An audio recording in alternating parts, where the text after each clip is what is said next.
Global Church family. Welcome back to the ongoing conversation about international missions at Fellowship Bible Church, where you get a front row seat to hear what God is continually doing to establish his church around the world.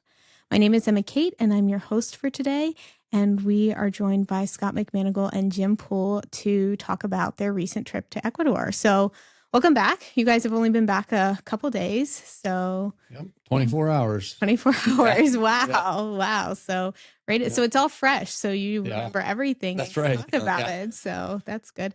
And the nice thing about Ecuador, I didn't realize same time zone. So there's no jet lag, which is right. That's right. That makes the recovery a lot easier than being in a totally Except for when your flights depart at 1:30 a.m. Yeah, that's then true. it's like you have jet lag. And Right. Yeah, that does make it a little bit difficult. But yeah, so It's helpful. yeah. But welcome back to the cold. Yeah, Because it was. it was nice nice. there. Yeah. I The bet. high was 65. It was very comfortable. Yeah. Yeah. And then the T-shirts. elevation's high, so you're close to the sun, so the sun is nice and warm. Right. And then it's green and the flowers are blooming. Yep. So, and you came back to the brown and white, snowy No snow Virginia. had melted since we left. Yeah. It was all still here. Yeah, we kept it all for you guys. We didn't want you to miss it too much. So, But you guys didn't go, obviously, to enjoy the warm weather. There was purpose. So was this your first? Otherwise, we'd still be there. Right. Yeah, exactly. I get that. So was this your first then international trip of 2026? Yeah. Yep, it is. Was. Yeah. So obviously when we've been talking recently in the past, there's been a lot of most of your international trips have been to the continent of Africa with all that God's doing in the partnership with Equa EMS. And so, but we still have partners in Latin America. And so what prompted this particular trip that you guys just went on? So I'll come your way first, Scott, with that question. Yeah. So I think as we've described in past podcasts, we're on a process, a progression of establishing churches, establishing ministries. And we have some that are brand new, like all the ones in Africa and that's the reason why they're such a high priority, is because it's so new and we're at the very beginning stages, and it requires more frequent, consistent interaction. And then you have others that, we've been working with for a long time. Juan and Tirsa are, a couple of them, and they're, very grounded, very established in, all that we've been teaching through the years. But, as Juan has been here a couple times in the last year or so, it's just come to light that there's needs in the church, just in regards to the men and leading and the leadership of the church. And so Juan was planning a men's conference and just really saw it as an opportunity, or a men's retreat, and just saw it as an opportunity for us to partner with him and just help cast some vision for the men of God's call and design for the church. Because a lot of times, people just attend the church to attend the church. Right. With no real vision for, what is God's call and design for the church, and how does God desire to use me in the church? And so, that's how it came about. And that was the purpose of it. Gotcha. And so then Jim, coming into this conference, obviously partnering with Juan and the church there in Cuenca, did you guys go and do the teaching? Were you participating in it? Did you help establish the curriculum? What was your guys' kind of role in this? Yeah. So years ago, we wrote some lessons called Establishing the Church. And then a couple years ago, we revised those lessons. So we have some lessons on establishing the church and God's heart for the church. And so we worked off of those lessons. Okay. And so we had 4 sessions, one on Friday night and then 3 on Saturday. So we also, like we always do, we started with the meta narrative and, talking about the church and just how important it is that we see, the church in its right context. Right. In the context of God's eternal plan of redemption.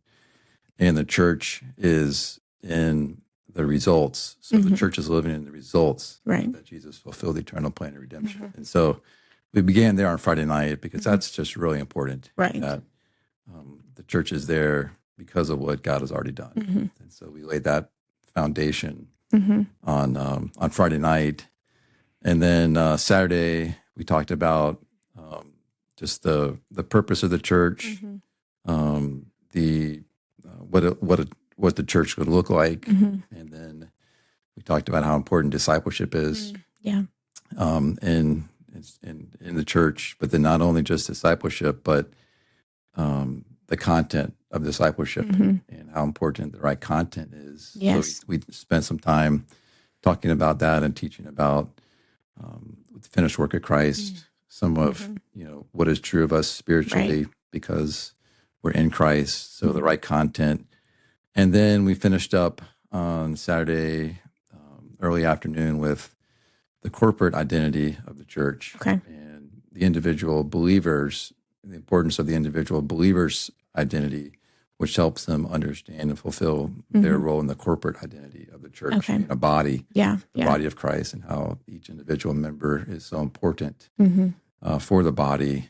And as that takes place, then the church is led to being able to function according to God's design and call for the church. So I think there's 8 lessons total in establishing the church, lessons that we have, and we had 4 sessions. So in the meta narrative, we gave a bit of an overview, but that's where we went. But just to help them get a vision for the church, and God's heart for the church, and they can get a vision for where God will want to take the church, and His heart for the church.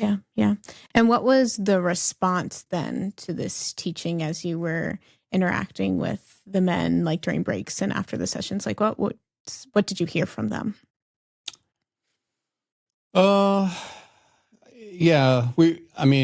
Most of them, a few of them speak English. So we asked Juan, what kind of feedback was he getting, from people.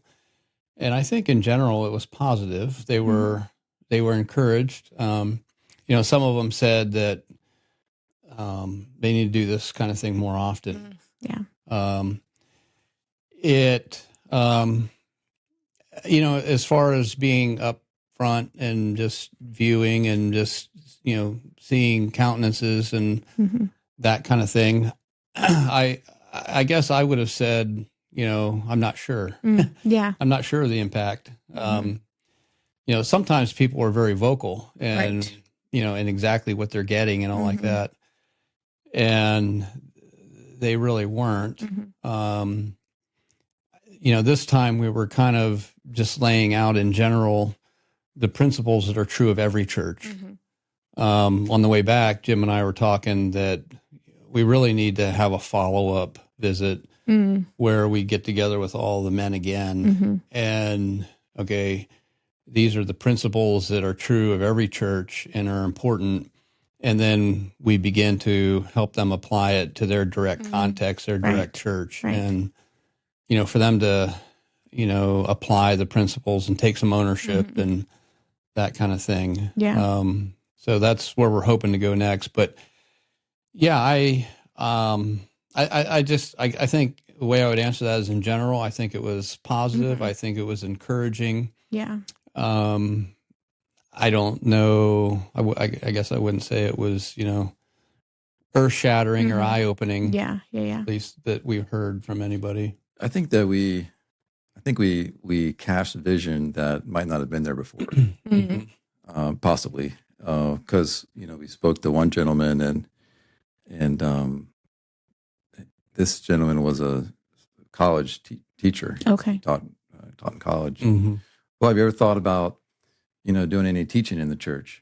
Well, I'm not really a teacher, and so my point, I think, is beginning to show people that they have a role in the church. And that they are part of that local body.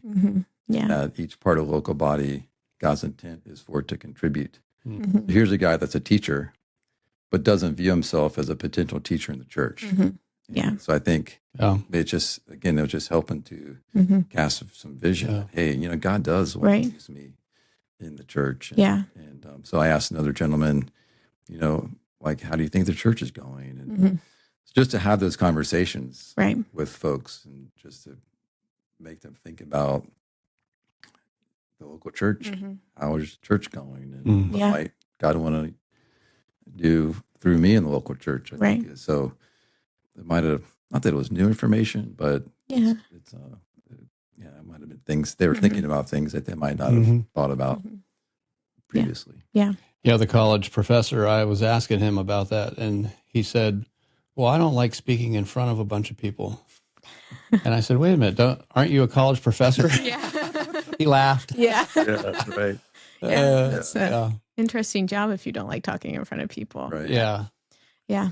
Okay. Well, that's exciting. And then, so you said there's probably going to be a follow-up. You want to go and kind of build off of that. What was this like for you guys? I mean, obviously you go to multiple different countries, so different cultures, all that stuff. But I feel like this had to be different because so much of the work the past 2 years has been with building these new relationships and these new connections. So what was it like for you guys to go to a place where, again, like you said, you've worked with Juan and Tirsa for years. You've been partners with the church for years. So what was that like for you guys stepping into this as it's different because of where they're at? I think that we've known Juan Tirsa for a long time. Yeah. And we have, been partnered with their church for a long time. But there are relationships in their church that are new. And they're, some of the folks in their church do speak English and they speak very good English. So we were able to have conversations with some of these, like, like the college professor and other of these folks. So I think it wasn't new in the sense of Juan and Tirsa, but we had this time with the men where we were able to study the Bible and then sit around the tables and talk. And so that was new in the sense of beginning to get to know some of the men of the church. Yeah. And I think that was just helpful to get a better feel for the church, a better feel for where some of the men of the church are. So that's and also, like right now in the church, Juan's going through knowing God with them. Yeah. And I taught Sunday when we were there and got into lesson 14. So that's as far as they've gotten, like in the knowing God lesson. So, I mean, even though we've worked with Juan and Tirsa for many years, because so many people are newer, that are coming to the church, it is like a new work in the sense that, many of them haven't had that foundation laid in their lives yet. Right. Like Juan has taught through the meta narrative, I think twice, but never had a visual up. Okay. And he just, I guess just recently translated the visual into Spanish. And so I asked him, if we could use that Sunday when I was speaking. So he said that was the first time they've even seen it. Okay. So. Gotcha. Yeah. Yeah. Okay. So it's enduring relationships, but like you said, there's newer people to the church because the church has grown since you guys first started partnering. I think how many people did you say you guys think were there that Sunday? I think there were 60 or 70 people. Okay. Gotcha. Yeah. And they had taught through knowing God once before, but it's been a while. Yeah. And once there were a lot of new people there since they taught through it before. So they're going through it again. Just because there's so many new people that haven't been through it yet. This is their second go around, and we all know whenever you teach something the second time, or we're growing in ourselves and our own understandings of it, and then how to better communicate it. Yeah. So in that sense, it's new as well. So yeah. So quick trip. Quick turnaround, quick time there, but good. So you mentioned probably going back again at some point to do a follow-up. What are ways that we as a body can be praying for the Delgados, for the church, for the men that went through? What were some prayer needs that you guys saw while you're there? Yeah. just the continued growth and establishment of the church. That as Juan and Tirsa continue to teach and disciple, that these foundational truths will take root. And, in order for the church to become established in the faith, this is the exact content of what we were talking about. Each individual needs to become established and, the truths that are true of them because they're in Christ. Yeah. And, for these men to become leaders, as leaders in the church, I think the first responsibility of any leader in the church has got to be able to establish people in this content. Yeah. Whoever it is that they're teaching and discipling. And so in order for that to happen, it has to happen in their lives. So I think that's the most important thing, and that growth will continue to take place, and that then these also, as that takes place, God will open doors and give them opportunities then to turn around and pass it on either to other individuals or in small group setting or because all of it is needed in the church. You need one-on-one discipleship. You need the small group meetings. You need the preaching from the pulpit. You need it all, and you need people that can unfold that content. That truth. And so, I think that's our number one prayer request for them right now. I think also it would be really, really nice for Juan and Tirsa, if some of these men and their wives could mature to the place where, like, they could become real co-workers in the ministry. I think in many regards, Juan and Tirsa, even though it's a church of 60 or 70 people, when you're the only one that's really doing the teaching and the discipleship, you feel alone. Yeah. And it can be discouraging. It's, how discipleship is. It's messy. Yeah. But when you can do that with, another couple or two that you're on the same page and, you're locked arms and you're doing it together, and whatever situation comes up, you've got camaraderie. It's encouraging. Yeah. And I think they need that. For sure. Yeah, I would agree. My number one prayer is that as a church, they would just grow in the heart of God, understanding the heart of God, and that'll lead to their spiritual maturity. That'll lead to their spiritual growth, and then they'll have a heart for the church, and then their desire to serve and their desire to be involved will be coming from the right perspective, and then when they share, they're coming with the right content, and so just that they would be growing in that way, and then right now Juan is in a sense leading alone, like you're saying, Scott. There's one other gentleman that is involved with him in making some of the decisions, but a lot of it is Juan. So that as this process takes place, that we know God's going to make it clear in terms of how to bring other men and other women into the leading of the church. But, just for Juan and Tirsa to have clarity and to know how the Lord's leading them in terms of involvement with people, as God's bringing them and their use in the body and involvement in the body, and just what that practically looks like as God does. I work with them there in the church. Tremendous opportunity. It was exciting. Yeah. And great opportunities there, and it was good to be there and see that. It was fun to be there on Sunday and see the church. They got a great group of people. Yeah. And God's given them a great location, to gather together and worship together and disciple together. And so it's a really good setup. One thing that was interesting that, we have our global partners, and, every 2 years we put out our calendars that go in conjunction with Global Church Week.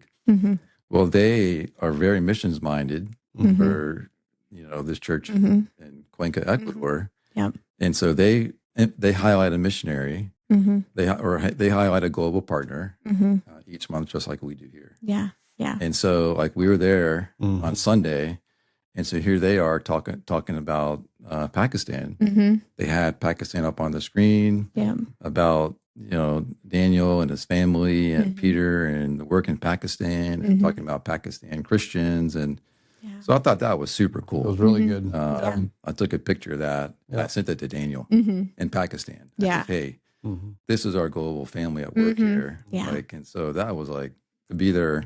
I don't think they highlight that every Sunday, but to be there that Sunday, this past Sunday, to see them highlight that was our global family working together. I thought that was super cool. Yeah. And when I was there, I kind of got to see that. They didn't highlight the global partner, but like so many of the body was very invested in the Quechua ministry and participate. And sometimes I'll go with Juan when he goes and teaches at the different cities, and just the congregation was invested in that and wanted to see the Quechua people grow. That was really, really encouraging and very cool to see. So very fun. So, well, thank you guys so much for being on the podcast less than 24 hours after you've been back in the States. And then you're not home for that much longer before you head off across the next world. Tuesday. Next Tuesday. Yeah, Okay. Malawi. Okay. Yeah. And then you'll be there for 10-ish days? 5 days. 5 days. Okay. 5 days. But then come back home. Yeah, we were supposed to go on to Chad from there, but Americans aren't able to obtain visas at the moment. So, which, it's, our whole purpose in this trip to Malawi and then to Chad and to begin our African tour again is to pass the baton, to these other leaders. And God has just, he's the one that's leading in all this. Right. We make plans, but he's the one that ultimately leads. And, apparently they're ready to take the ball and run with it, and we don't need to be with them in Chad. So that's exciting too. And so. Yeah. You've always said your goal is to work yourself out of a job. That's right. Yeah. So there you go. Okay. All right. Well, thank you guys so much. And we'll look forward to having you back once you get back, and maybe you'll get some on the road podcasts hearing from some of the guys there, which would be really exciting. So. But if you want to learn more about our global church partners, like Jim mentioned, each month we highlight a different partner. And this month we're highlighting our partners in Pakistan. And so if you head to the North Main entrance, the stairwell there, you can find information about them, prayer requests, kids activities, a recipe. There's a lot of good information there. And then for all of our listeners and viewers, remember, we always love to hear from you. So you can send us your thoughts, questions, or requests. And you can do that at fbcva.org/podcasts and write us there. Thanks for watching and listening. And remember that it is Christ who is continually building his church until we all attain to the unity of the faith and of the knowledge of the Son of God.